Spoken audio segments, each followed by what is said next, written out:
Today, the Blue Angels announced their new commander and flight leaders for the upcoming air show season. But the next boss of the Blue Angels will be Commander Eric Popeye Doyle.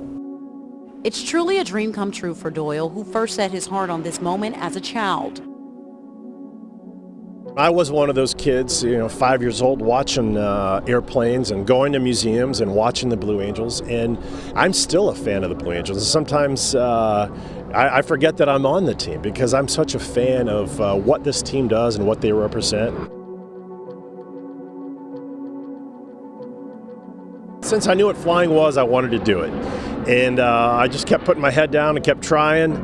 Got through college and got into the Navy, and and before you know it, I was flying F-18s for the Navy, and that was a dream come true, just to get to do that, and then to be here flying these beautiful planes.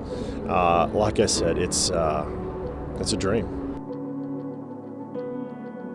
Every day I get to put on this blue suit and fly that beautiful jet back there. I'm thankful and humbled to represent the 800,000 men and women in the Navy and Marine Corps. They're out there doing the mission today. They're deployed across the world in far reaches, corners, all over the place, doing great things in great jets and great ships, just doing amazing things. So it's an honor and a privilege to do this. Been in the Navy for 22 years, and I've looked up to this team and these pilots and team members for my whole life. And to be a part of it is an incredible, rewarding feeling. Truly humbled.